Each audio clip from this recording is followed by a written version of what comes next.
Sefer Zera Kodesh of Naftali Tzvi Horowitz of Rapchitz writes that the 21 days from Shavuos B'Tammuz leading up until Tisha B Av correspond to the 21 days of Yom Tovim that we have throughout the year. And at first glance, it would seem that these two groups of days have nothing to do with each other. They are a complete contradiction. I would like to suggest a connection as follows. There is a fundamental mistake that people might make in regard to the Jewish holidays and Jewish mourning days. It is thought that these are days that we are celebrating or commiserating past historical events. The world thinks that Pesach commemorates Hashem taking us out of Mitzrayim over 3,000 years ago. Shavuos commemorates the giving of the Torah in Har Sinai. Sukkot commemorates the huts in the Midbar, and Rosh Hashanah commemorates the creation of the world. Tisha B Av, however, commiserates the destruction of our Beis HaMikdash over 2,000 years ago. However, the truth is, this is absolutely incorrect. This is how the Goyim may view their holidays. However, we, as Klal Yisrael, we as Jews, our holidays and our mourning days do not commemorate or commiserate past historical events. Rather, Chazal teach us that just as Hashem created man for the first time on Rosh Hashanah, so too every year Hashem recreates the world and judges us anew on Rosh Hashanah. Just as He took us out of Mitzrayim on Pesach and made us His chosen nation, so too every year on Pesach Hashem comes down and makes us His chosen nation. Just as Hashem gave us the Torah on Shavuos, so too every year on Shavuos He gives us the opportunity to be makabel the Torah again. Just as Hashem sheltered us with the clouds of glory on Sukkot, so too every year on Sukkot Hashem surrounds us with His Shekhinah. This is why our holidays are so relevant. They're so passionate and they're so powerful. They aren't just commemorations of past events, but they are actual current events. They are live and they are meaningful. Unfortunately, same is true for our difficult days as well. Tisha B Av is not just the day that we commiserate of past tragic events that took place on this day. There's a famous Yerushalmi in Yuma, Mishnah Aleph, Perek Aleph, that says and teaches us every year and every generation that does not build the Beis HaMikdash, it as if it was destroyed. Destruction of our Beis HaMikdash is not just something that happened in the past due to our forefathers' sins. Rather, it is a living entity. It is connected with our daily actions. It is real. Were we worthy, the Beis HaMikdash would have been rebuilt. It remains in ruins because we have not learned from our lessons of the past. With this introduction, we should have a whole new appreciation and recognition of the pain and tragedy on this day. Just as in Rosh Hashanah we call out, Hayoim Haras Olam, today the world was created. Today is the exception of the world because it really is each year on Rosh Hashanah. So too on Tisha B Av we must cry out, as today the Beis HaMikdash is being destroyed again. Right now the Beis HaMikdash is on fire. Rav Avad Yosef, in the Sefer Yechav Das, Simon and Aleph, asks the following question. He says that when it comes to the Avelos of one's family member, we do not find any restrictions on eating meat or drinking wine. If that's the case, then why on the days leading up to Tisha B Av do we have these restrictions? If it's not in the Hilchos Avelos, so then why aren't we allowed to eat meat or drink wine? He answers that the truth is, the fact that we don't drink wine or eat meat is not based on Hilchos Avelos. It's not a halacha. Rather, it's based on a Gemara in Bava Basra. The last daf, Ches Sabatim, daf Samach and Beis, the Gemara writes that at the time of the destruction of the Beis HaMikdash, there were many people that would not eat meat or drink wine all year round. And Rabbi Yeshua asked them, why are you not eating meat or drinking wine? And they explained their position by saying, Amru loi, nechel basar, shemimenu makriv magam mizbeach v'ach shabbato. Nishte yayin, shemnesachim agam mizbeach v'ach shabbato. How can we possibly bring ourselves to eat meat or drink wine when the Beis HaMikdash was used to have meat and we used to pour wine? It's no longer. So it's true, although Rabbi Shua told them that you cannot stop yourself from eating meat and drinking wine all year round. However, Rabbi Vadia explains that during these days leading up to the destruction of our Beis HaMikdash, these are days that we could actually feel, and we should feel this loss. These are days that we could actually say, how can we eat meat? The Beis HaMikdash, Hashem doesn't have his Beis HaMikdash where we used to bring karbanos. And therefore, during these days, it's not a hilchas avelis not to eat meat. Rather, we can't bring ourselves to do such things when we are in such a state of pain and loss. It's not just a halacha. This is how we must truly and really be feeling. The Gemara in Dav Gittin, Dav Nun Zayin, in the middle of the Gemaras that deal with the events of Tisha B Av, known as the Sugya of Kamsa and Bar Kamsa, tells us about a great number of cities that were destroyed even after the Beis HaMikdash, such as Beitar, as well as others.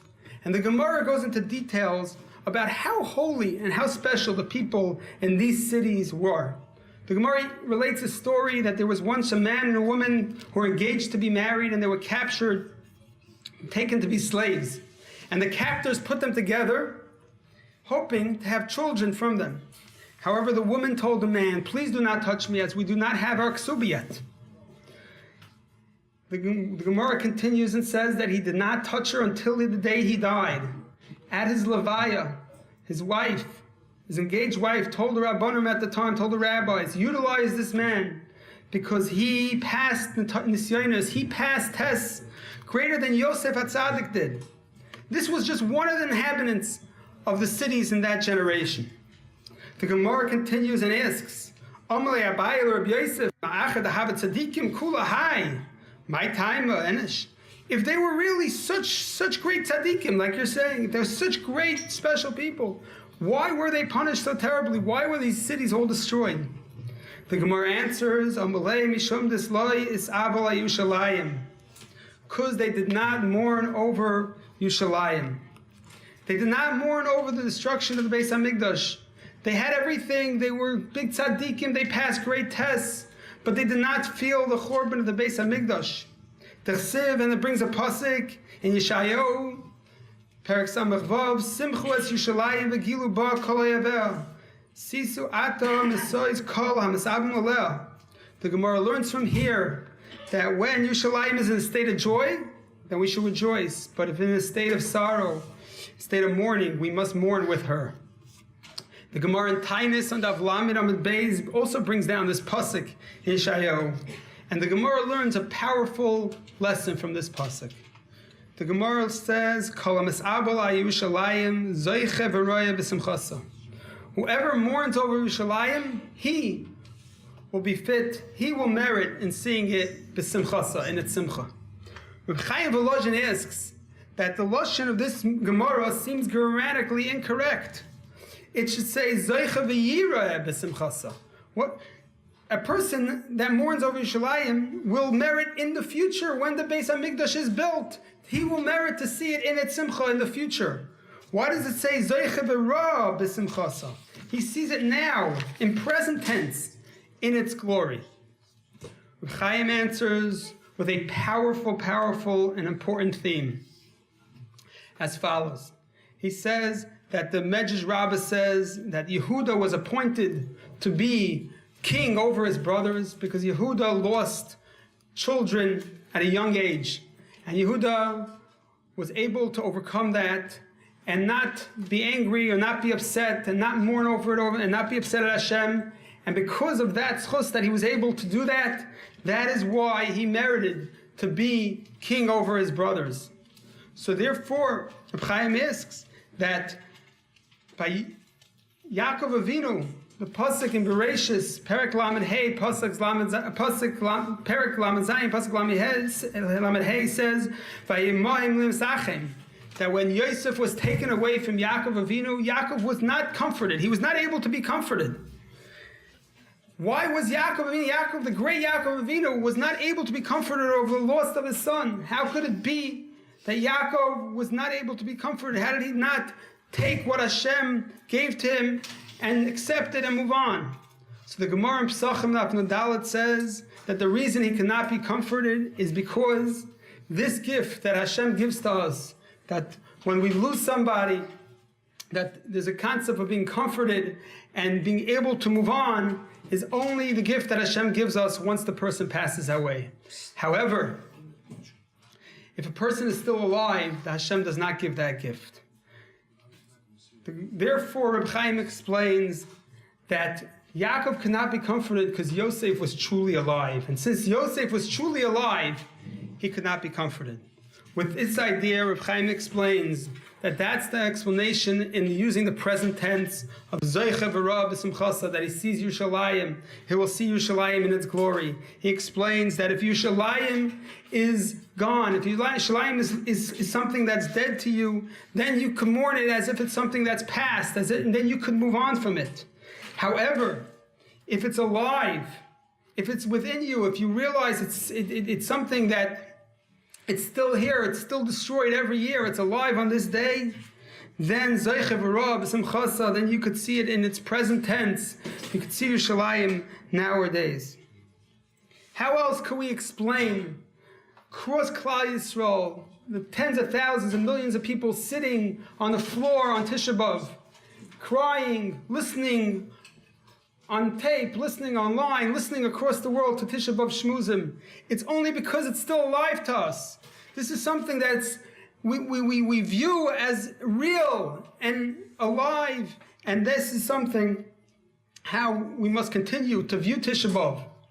There's the famous Makubal in Eretz Yisrael, Rabbi Gamliel HaKayan Rabinovich, said over that his mother would not allow his father, Rabbi Levi Rabinovich, to help out around the house on Erev Pesach. And when they asked her, why would she not allow her husband to help out on Erev Pesach? So it's a big mitzvah to help clean on Erev Pesach. So she answered her son, that the reason why I don't allow your father to help me is because next year, Mitzvah Hashem, the Beis HaMikdash is going to be rebuilt. And since you and your father are Kahanim, I know that you are going to be in the Beis HaMikdash and you're going to be so busy. You're going to be so busy in the Beis HaMikdash, you're not going to be able to have time to help me. So I don't want to get used to your help now, and then next year I'll be stuck not knowing what to do without you. That is called being mitzapeh l'gula. That is somebody that's awaiting Mashiach. That's the meaning of Yerushalayim. The Beis HaMikdash is still alive and within us. It's not forgotten. The halacha in Shulchan Aruch says that during Birchas HaMazon, during benching, you're not allowed to have utensils, you're not allowed to have a knife on the table. And the reason why you're not allowed to have this knife on the table is because many, many years ago, when one person, a chassid, was benching and he got up to V'nei Yerushalayim, he got up to the end when Hashem, we beg Hashem to rebuild Yerushalayim, he was so distraught that he took the knife and he stabbed himself. And it's because of that this halacha, every single meal, each Jew benches, you're not allowed to have a knife on the table. And the question is, what does that have to do with us? Just because who knows how many years ago somebody did such a terrible thing, he was so distraught? The answer is because we are all supposed to be feeling that distraught. This is not something that years ago they felt. It's something that each one of us are always supposed to be and constantly feeling. And the halacha states it. And that's why you're not even allowed to have a knife on the table. We find a fundamental difference between the avelos of losing a parent and the avelos of the Chorban Abayis. When someone loses a parent, at first, the laws of avelos are very, very stringent. The first 7 days, you can't shower, you have to sit on the floor. And then it continues. And it gets a little less. Comes the 30 days, the shloishim, in which the restrictions are much less. The person can't shave. And then, further, a whole shana, when the person can't listen to music or go to any simchas. But by the avelos of the 9 days, the 3 weeks, the avelos that we're in now, it goes the other way around. First is 3 weeks of avelos, in which we don't listen to music. Then the 9 days, it gets much stricter, until actually Tisha B'Av. Why this change of sequence? The answer is that because by the mourning of a loved one, although the mourner is always supposed to remember the person he is mourning. However, the Torah teaches us that a person is supposed to let that pain ease. Therefore, as time goes on, the mourning decreases.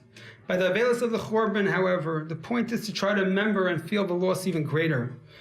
We are trying not to forget, we're trying to remember, we're trying to make it more alive, and therefore the availance gets stronger and stronger. What are we mourning? Chazal teach us, obviously, we're not mourning the building itself. We don't cry over sticks and stones. Rather, what the Beis HaMikdash stood for, the fact that we no longer have that close connection to Hashem. We cry over the fact that we no longer have a place to go where the Shina rests. And we feel a little disconnected from our Father, from our King. I heard a story from a friend that was visiting an elderly Holocaust survivor in Columbia Presbyterian. And when he was there, the old man told him, let me tell you a story as follows. He said in the town that he lived in Europe before the war, everyone knew that the Nazis were coming. And they gathered in the shul and a Maggid came to speak to them. And the Maggid got up and he said as follows. In Masechtas Midas, Perek Beis, Mishnah Vav, it lists the names of the gates of the courtyards of the Beis HaMikdash. One of those gates is called Shar Yechanya.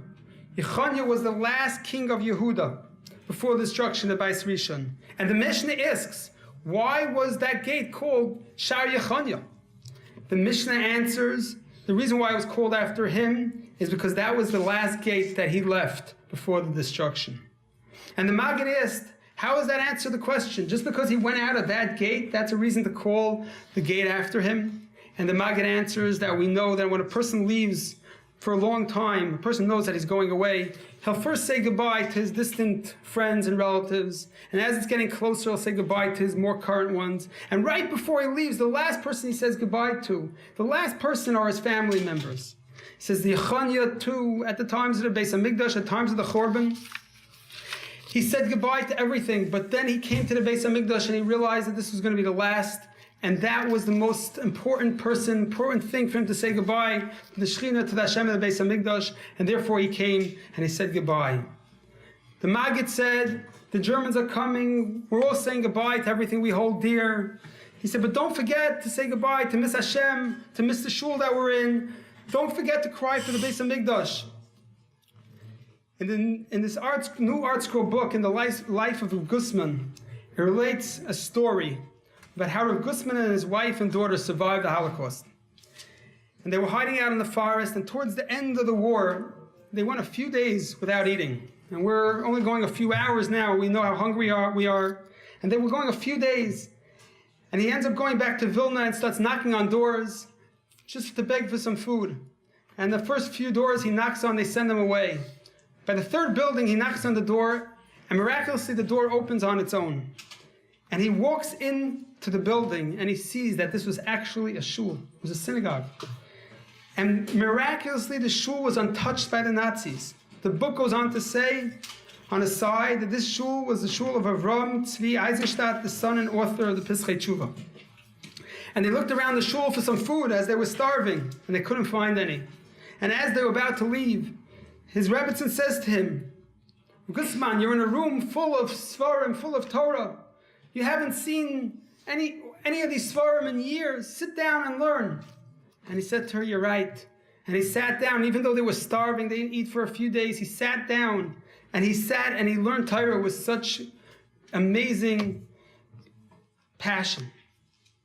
Rav Gusman and his Rebbetzin went through the Gehenna of the Holocaust, but they did not forget Hashem. They did not forget the Torah, which connects us to Hashem. And even in that state, they connected to Hashem.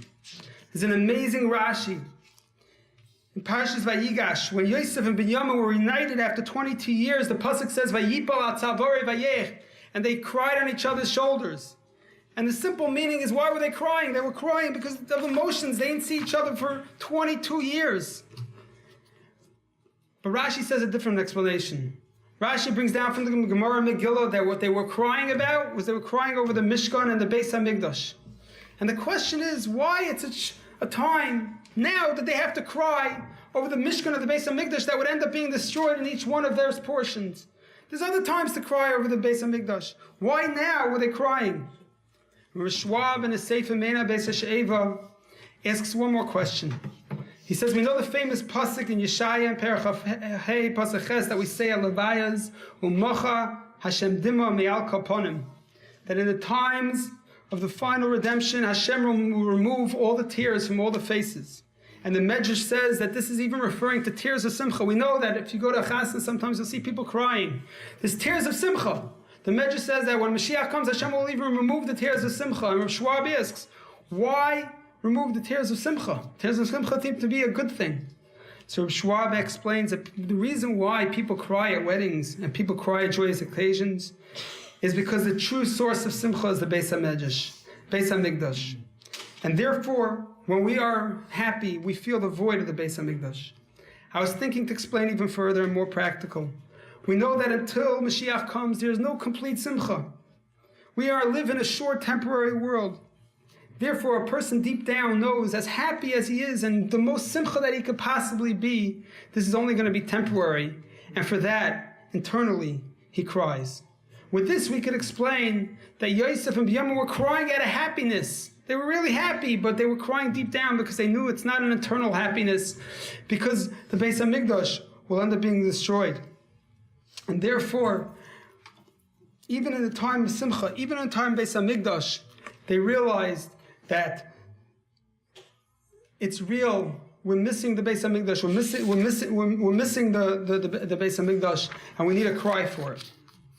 We mentioned at the beginning the connection of 21 days from Shavuos B'Tammuz leading up to Tisha B'Av correspond to the 21 days of Yom Tovim we have throughout the year. And we ask that this seems to be a contradiction. What does Yom Tovim have to do with Tisha B'Av?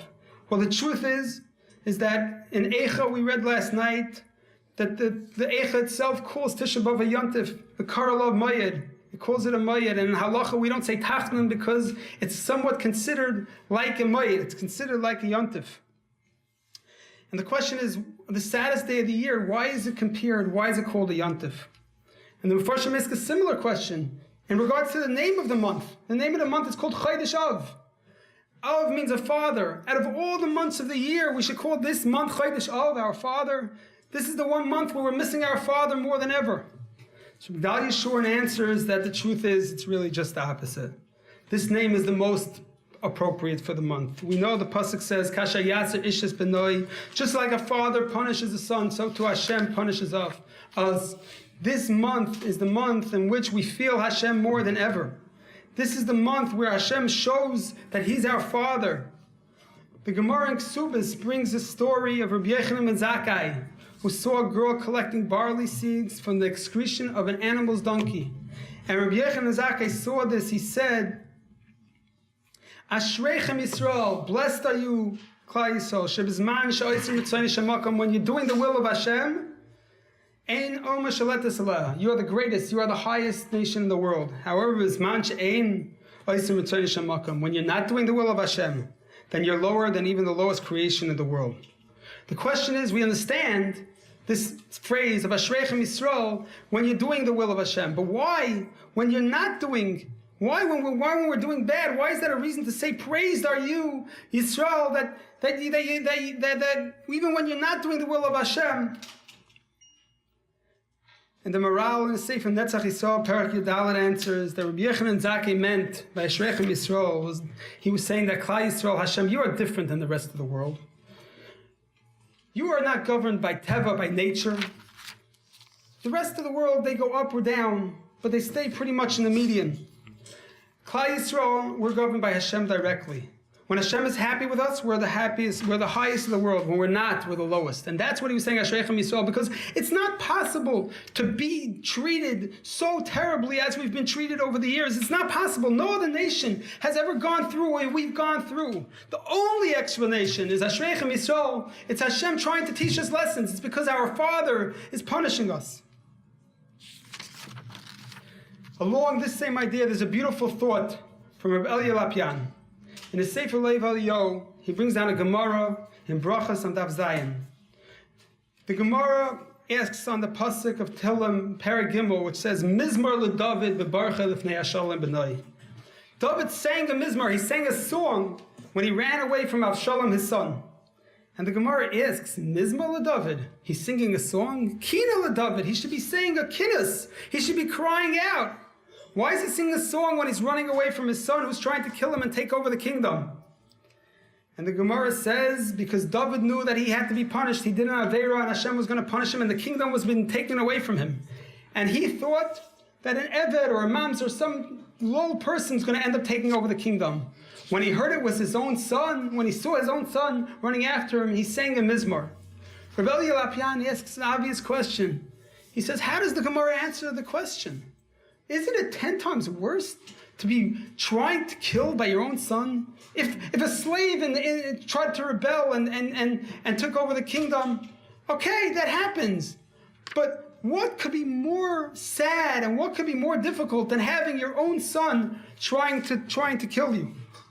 Says Rabbi Lapian, what the Gemara means, the reason why he sang a Mizmor, he sang a song and he didn't say a Kina, is because David knew that if it was his own son, this had to be Hashem talking to him.